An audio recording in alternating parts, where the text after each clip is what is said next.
বাংলাদেশের অর্থনৈতিক অন্যতম চালিকা শক্তি হলো প্রবাসীদের পাঠানো রেমিট্যান্স। আর এবার প্রবাসী আয়ের নতুন এক রেকর্ড করেছে। মার্চ মাসের প্রথম 26 দিনে এসেছে 294 কোটি 50 লাখ ডলার, যা বাংলাদেশি টাকায় প্রায় 35,929 কোটি টাকা। চলুন জেনে নেই বিস্তারিত ভিডিওতে। বাংলাদেশের ব্যাংকের সর্বশেষ তথ্য অনুযায়ী মার্চের প্রথম 24 দিনের রেমিটেন্স এসেছে 275 কোটি ডলার, আর 25-26 মাত্র এই 2 দিনে এসেছে 19 কোটি 70 লাখ ডলার। এ দ্বারা অব্যাহত থাকলে মাস শেষে রেমিটেন্স 300 কোটি ডলার ছাড়িয়ে যাবে বলে মনে করছেন বাংলাদেশের রেমিটেন্সের যোদ্ধারা, যা দেশের ইতিহাসে মাসে সর্বোচ্চ রেমিটেন্স হতে পারে। বিশ্লেষকদের মতে ঈদ উল ফিতরকে সামনে রেখে প্রবাসীরা দেশের স্বজনদের কাছে বেশি পরিমাণ টাকা পাঠাচ্ছেন।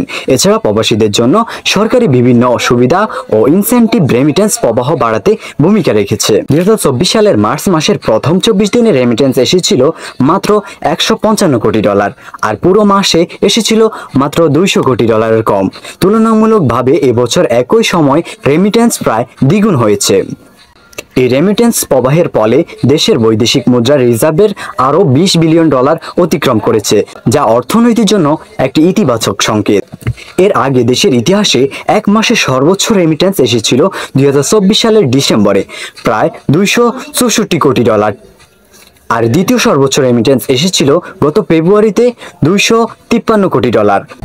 তবে এবার মার্চ মাসে সেই রেকর্ডটাও ভেঙে গেল। প্রবাসীদের এই অক্লান্ত পরিশ্রম ও ভালোবাসা এই দেশের অর্থনীতিকে শক্তিশালী করেছে। যদি এই দ্বারা অব্যাহত থাকে তাহলে আগামী দিনগুলোতে বাংলাদেশের অর্থনীতি আরও সমৃদ্ধশালী হবে। আমরা কি পারি না তাদের এই অবদানকে সম্মান জানাতে? কমেন্টে আপনাদের গুরুত্বপূর্ণ মতামত জানতে চাই। আর এই ধরনের আরও ভিডিও পেতে আমাদের ইউটিউব চ্যানেলটি সাবস্ক্রাইব করে রাখবেন। ধন্যবাদ।